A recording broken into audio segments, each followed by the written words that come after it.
Hello friends, இன்னைக்கு நம்ம பார்ப்பது குவைத் நாட்டை பத்தி தான் இந்த போறோம். குவைத் ஒரு பாரசீக வளைகுடா நாடுகள்ல ஒரு சிறிய நாடு. வடக்கே ஈராக்கும் தெற்கே சவுதி அரேபியாவும் இந்த நாடுகள் எல்லையா இருக்கு. குவைத் ஒரு பணக்கார நாடு. பொருளாதாரம் எண்ணெய் மற்றும் எரிவாயுவை கொண்டுதான் இது இயங்குது. குவைத் எண்ணெய் மற்றும் எரிவாயுவின் ஏற்றுமதியில முக்கிய இடம் வகிக்குது. குவைத்தோட மக்கள் தொகைன்னு பார்த்தீங்கன்னா 4.5 மில்லியன் மக்கள் மட்டும்தான் இங்க வசிக்கிறாங்க. பெரும்பான்மையான மக்கள் முஸ்லீம் தான் இருக்காங்க. அதுல சிறுபான்மையினரா கிறிஸ்தவர்களும் இருக்காங்க. குவைத் ஒரு வளமான வரலாற்று கொண்ட ஒரு நவீனமான ஒரு நாடு.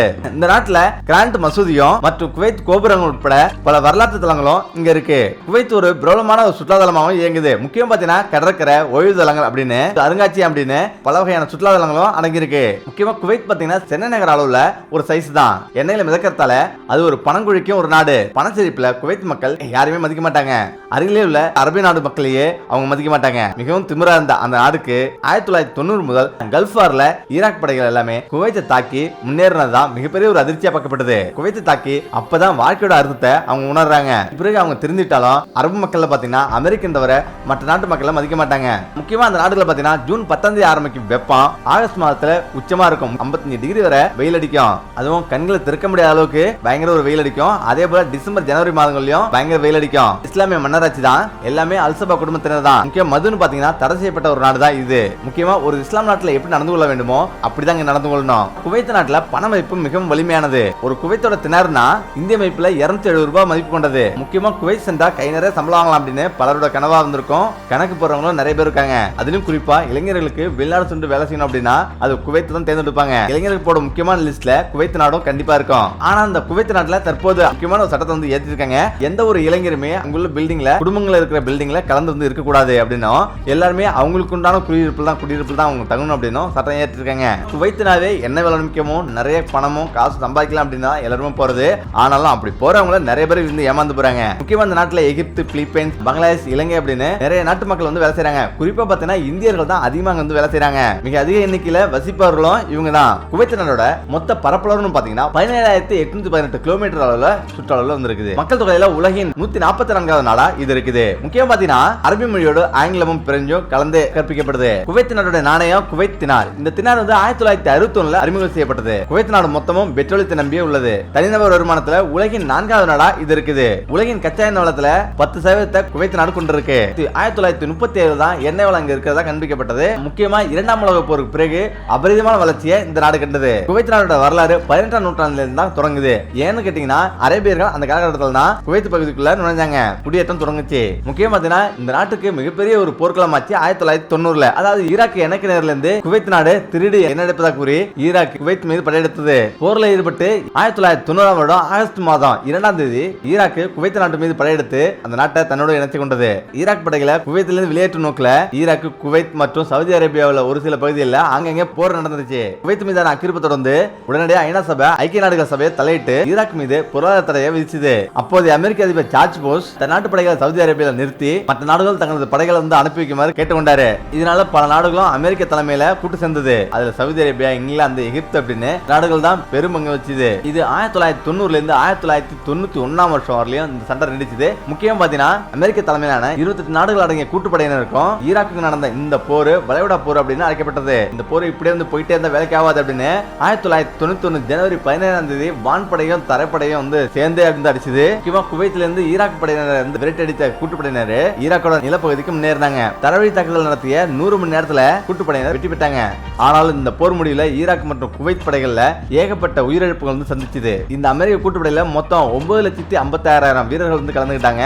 அமெரிக்க வீரர்கள் மட்டும் 5 லட்சம் பேர் கலந்துட்டாங்க. இந்த போரினால மொத்தம் 35,000 பேர் கொல்லப்பட்டாங்க. 70,000க்கும் மேற்பட்டவர் படுகாயமடைஞ்சாங்க. மொத்த செலவான $60 மில்லியன் $40 மில்லியன் சவுதி அரேபியா செலுத்துச்சு. முக்கியமா 1990 இறுதி கட்டத்துல ஈராக்கு குவைத்தை விட்டு முற்றிலும் வெளியேச்சு. ஈராக்கு குவைத்தை விட்டு வெளியேறும் போது 1080 எண்ணெய் கிணறுகளுக்கு தீ வச்சு கொளுத்திட்டு போயிட்டாங்க. 1990-91 காலகட்டங்கள்ல இது சரி செய்யறதுக்கு மட்டுமே குவைத் நாடு $5 பில்லியன் மேல செலவு செஞ்சது. ஆனா இந்த குவைத் நாடு ஆங்கிலேயர்களிடமிருந்து 1961 விடுதலை அடைஞ்சது. மற்ற நாடுகள் போல இல்லாம இங்க பெண்கள் கார் ஓட்டலாம். அது மட்டும் இல்லாம வேலைக்கும் செல்லலாம். இங்க பெட்ரோல் விலையோட தண்ணீர் விலை தான் ரொம்ப அதிகம். முக்கியம் பாத்தீங்கன்னா எண்ணெய் விலை கண்டுபிடிக்கிறதுக்கு முன்னாடி இந்த நாடு மிகவும் ஏழை நாடா இருந்தது. முக்கியமா குவைத்ல இந்தியர்கள் தான் அதிகம். தமிழ் பின்புலத்தோடு அங்க வசிப்பவங்க 20ஆம் நூற்றாண்டு நடுப்பகுதியிலே பல்வேறு தொழில் வாய்ப்பு காரணமா அங்க போனவங்க. குவைத்ல மிக பிரபலமான உணவுன்னு பாத்தீங்கன்னா மீன் கறி தான். உலகத்திலே 5வது எண்ணெய் விலை மிக்க ஒரு நாடு. அதை விட முத்து குளித்தல், மீன் பிடித்தல் இங்க அதிகமா நடக்கிற ஒரு தொழிலாகும். முக்கியமா வளைகுடா நாடுகள்ல அதிக தொலைக்காட்சி நாடகமும் திரைப்பட திரைப்படங்களும் நகைச்சுவை காட்சிகளும் படம் எடுக்கப்படுறது இந்த குவைத் நாட்டுல தான். முக்கியமா குவைத்ல கைப்பந்து, கூடைப்பந்து, கிரிக்கெட் ஆகிய விளையாட்டுலாம் இங்க வந்து அதிகமா விளையாடுறாங்க, அதிகமா விரும்புறாங்க. குவைத்ல நிரந்தரமா ஆறுகளே இருந்தில்ல. அடுத்து பாத்தீங்கன்னா சுத்திகரிக்கப்பட்ட கடல் நீரையே இவங்க குடிநீரா பயன்படுத்துறாங்க. அரேபிய நாடுகள்ல உண்டான குவைத் கல்வி தரத்துல வளர்ச்சி அடைஞ்ச ஒரு நாடு. பெரும்பாலான மக்கள் போக்குவரத்தை விரும்புறாங்க. முக்கியமா இந்த நாடுகள்ல 2 விமான நிலையம் இங்க இருக்கு. குவைத்தில் உள்ள டவர்கள்ல முருகா என்ற டவர் தான் மிகவும் உயரமானது. இது 375 மீட்டர் உயரம் உள்ளது இந்த டவர். இந்த டவர்ல இருந்து பார்த்தா குவைத்தில் உள்ள அனைத்து பகுதிகளையும் பார்க்க முடியும். பைலக்கா தீவு மிகவும் பிரபலமானது. ஒரு காலத்துல மக்கள் வசிச்ச பகுதி தான் இந்த பகுதி. ஆனாலும் தற்போது இந்த பகுதியில மக்கள் வசிக்கல. போர்ல பாதிக்கப்பட்ட கட்டடங்கள் மட்டும் அங்க இருக்குது. இங்க மிகப்பெரிய அங்காடி தெரு வந்து இருக்குது. அதாவது தி அவென்யூ மால் அங்காடி தெரு வந்து இருக்குது. இதுதான் மத்திய கிழக்கு நாடுகளிலே இது பெரிய அங்காடி ஆகும். அவென்யூ மால்ல 800 கடைகள் கிட்டத்தட்ட வந்து இருக்குது. ஹவுஸ் ஆஃப் மிரர் இது வந்து முழுக்க கண்ணாடிகளில் கட்டிமுடிக்கப்பட்ட ஒரு வீடாகும். குவைத் சிட்டியில் அமைஞ்சுள்ள ஒரு மாபெரும் ஒரு மசூதி வந்து இருக்குது. இது 4,80,000 சதுர அடி பரப்புல இது அமைஞ்சிருக்கு. இந்த மசூதியில ஒரே நேரத்தில் 5000 பேர் தொழுகை நடத்த முடியும். முக்கியமா குவைத்தில் தான் உடல் பருமன் அதிகமா உள்ள மக்கள் வந்து அதிகமா வசிக்கிறதாகவும், அதாவது குவைத் நாட்டு மக்கள்ல 70% மக்கள் உடல் பருமனால உடல் எடை குண்டா இருக்கிறதா தெரிவிக்கிறாங்க.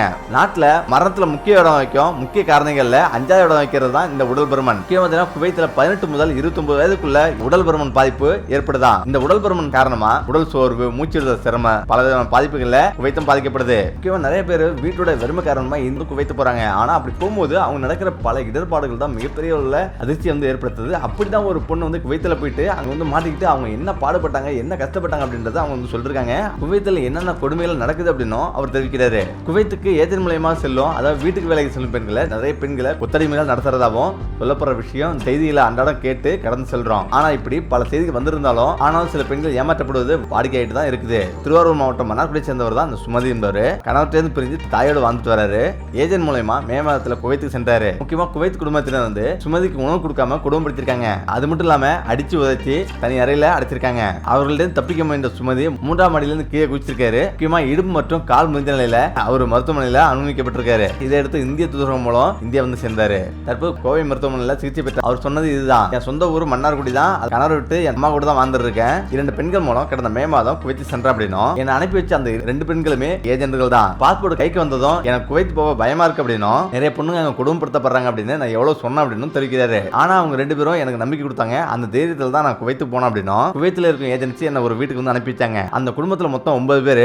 வேலைக்கு சேர்ந்த நாள்ல இருந்து எனக்கு சரியா உணவு கொடுக்க மாட்டாங்க. முக்கியம் பாத்தீங்கன்னா அந்த வீட்டுல இருந்து ஒரு பெண் வந்து என்ன தினமும் வந்து அடிப்பார் அப்படின்னும், சாப்பாடு கொடுக்கேன், சாப்பாடு இல்லாம நான் எப்படி வேலை செய்யறது அப்படின்னு நான் தெரிவிச்சேன் அப்படின்னும், மயக்கம் வருது அப்படின்னு நான் சொல்லுவேன். அதற்கு அவங்க இந்த இந்தியர்களே இப்படிதான் சாப்பாடுன்னு எப்போதும் சொல்லிட்டே இருந்திருப்பாங்க அப்படின்னும், ஆங்கிலத்துல இங்கிலீஷ்ல கண்ணாபடான்னு திட்டுவாங்க அப்படின்னு தெரிவிக்கிறாரு. சைட் வேலை பார்த்தா ஆனா ஒரு கட்டத்துல என்னால முடியவே இல்ல. 8வது நாள்லயே இதெல்லாம் நடக்குது. முக்கியமா என்னை கொண்டு வந்து விட்டு அந்த ஏஜென்ட் நான் பார்க்கணும் அப்படின்னு அவங்க தெரிவிச்சிருக்காங்க. அதுக்கு அவங்க என் போனை புடிங்கி வச்சுட்டு ஒரு தனி அறையில வந்து அடைச்சிட்டாங்க. உள்ள வச்சு பூட்டிட்டாங்க. முக்கியம் பாத்தீங்கன்னா என்னை வந்து காலில் உதச்சி கிட்டி உதச்சாங்க. அதுல நான் மயங்கிட்டேன். காய்ச்சல் வேற இருந்துச்சு. அதனால கதவு தட்டினேன், கூச்சலிட்டேன். ரொம்ப நேரம் கதறின பிறகு காய்ச்சலா இருக்கு, மாத்திரை கொடுங்க அப்படின்னு கேட்டேன். அவங்களும் வந்து மாத்திரை கொடுத்துட்டு கதவு போட்டாங்க, போயிட்டாங்க. இதான் வாய்ப்பு, தப்பிச்சிடலாம் அப்படின்னு நான் முடிவு பண்ணேன். பேக்டோர் வழியா கீழே பார்த்தேன், அதாவது பின்னாடி வழியா கீழே பார்த்தேன். தர கொஞ்சம் பக்கத்துல இருக்கிற மாதிரி இருந்தது. அதனால கீழே குதிச்சலான்னு கீழே குதிச்சேன். ஆனாலும் அதுக்கு பிறகு எனக்கு வந்து நினைவே தெரியல. எனக்கு என்ன ஆச்சுன்னே தெரியல. நினைவே இருந்துட்டேன். 3 மணி நேரம் கழிச்சு தான் நான் வந்து எழுந்து பார்த்தேன். நான் மட்டும் தனியா கிடக்கிறத நான் வந்து உணர்ந்தேன். அதுக்கப்புறம் ஹெல்ப்னு நான் வந்து கத்துனேன். இங்க இருந்த ஒருத்தர் போலீஸுக்கு போன் போட்டு கொடுத்தாரு. நான் என் நிலைமைய சொன்னேன். அவங்களும் ஆம்புலன்ஸோட அங்க வந்தாங்க. அங்க 40 நாள் சிகிச்சை கொடுத்தாங்க. நான் இப்படி இங்க அடிபட்டு இருந்தப்போ எங்க அம்மாவை இந்தியாவில் வந்து அந்த 2 பெண்கள் மிரட்டி இருக்காங்க. அதாவது 1 லட்சம் ரூபாய் வந்து பணம் கொடுத்தா மட்டும் தான் உங்க பெண்ணை வந்து உயிரோட திரும்ப முடியும், பொண்ணை இந்தியா வைப்போம், அப்படி இல்லைன்னா பிணமா தான் வருவா அப்படின்னு மிரட்டி இருக்காங்க. உடனே அம்மா பயந்து திருவாரூர் கலெக்டர்கிட்ட ஒரு மனு வந்து கொடுத்திருக்காரு. இந்த கலெக்டர் ஆபீஸ் மூலமா இந்த விஷயம் தூதரக, அதாவது இந்திய தூதரகத்துக்கு வந்து போச்சு. தூதரக அதிகாரிகள் வந்து என்ன மருத்துவமனைக்கு வந்து பார்த்தாங்க. அதுக்கு பிறகுதான் 5 நாள்ல இந்தியா வரும் அளவுக்கு சீக்கிரமாவே நடவடிக்கை எடுத்தாங்க. அங்குள்ள சமூக ஆர்வலர் கீர்னி வெங்கட்மதி என்பவர் தான் டிக்கெட் போட்டு கொடுத்து இந்தியா வர வரைக்கும் எது ஆகாத மாதிரி பார்த்துக்கிட்டாரு. தற்போது இந்தியா பாதுகாப்போடு நான் இந்த இந்தியாவுக்கு இறங்கியிருக்கேன். கலெக்டர் உதவியோடு கோவை அரசு மருத்துவமனையில எனக்கு மருத்துவம் பாக்குறாங்க. வெளிநாட்டுக்கு வீட்டுக்கு போய் நல்லா சம்பாதிக்கலாம்னு நினைக்கிற பெண்களை நான் கெஞ்சி கேட்டுக்கிறேன் அப்படின்னும், தயவுசெய்து அந்த எண்ணத்தை மாத்துங்க. முக்கியம் பார்த்தீங்கன்னா ஏஜென்ட்க்கு ஏமாத்துவாங்க, மைண்ட் வாஷ் பண்ணுவாங்க, நம்பாதீங்க. அது மட்டும் கிடையாது, எனக்கு எடுத்த விசா கூட முறையெடுத்த விசா கிடையாது அப்படின்னு அவர் தெரிவிக்கிறாரு. அதுக்கு பிறகு தற்போது நான் இந்தியா வந்த பிறகுதான் அந்த விசாவே டூப்ளிகேட் அப்படின்னு நான் தெரிஞ்சுக்கிட்டேன் அப்படின்னும் அவர் தெரிவிக்கிறாரு. ஒன்றும் கிடையாது, இந்த மாதிரி குவைத்துக்கு வேலை போன நிறைய பெண்கள் இந்த மாதிரி பாதிக்கப்படுறாங்க, இந்த மாதிரி கொடுமைகள் அனுபவிச்சு நாடு திரும்பி இருக்காங்க அப்படின்னு நான் கேள்விப்பட்டிருக்கேன். ஆனா நானே போய் இவ்வளவு கொடுமைகள் அனுபவிச்சதை என்னால் வாழ்நாளே மறக்க முடியாது. இது ஒரு பாடம் அப்படின்னு தெரிவிச்சிருக்காரு. முக்கியமா எனக்கு இடுப்பு எலும்பு, கையெலும்பு வந்து உடஞ்சிருக்கணும்னு சொல்றாங்க. இன்னும் நான் 6 மாசத்துக்கு ஏந்திருக்கவே முடியாது. என் இடுப்பை சுத்தி 19 ஸ்க்ரூ போட்டிருக்காங்க. முக்கியம் பார்த்தீங்கன்னா என் லைஃபே வந்து முடிஞ்சிருச்சு. என் லைஃபே போச்சு. நான் எம்ஏ படிச்சிருக்கேன். ஆனாலும் குடும்ப சூழல் காரணமா நான் வெளிநாடு போகணும்னு போனேன். நிலைமை இப்படி ஆயிடுச்சு. எல்லாருமே வெளிநாடு போகணும்னு நினைக்கிறவங்க எல்லாருமே உஷாரா இருங்கன்னு சொல்றாரு.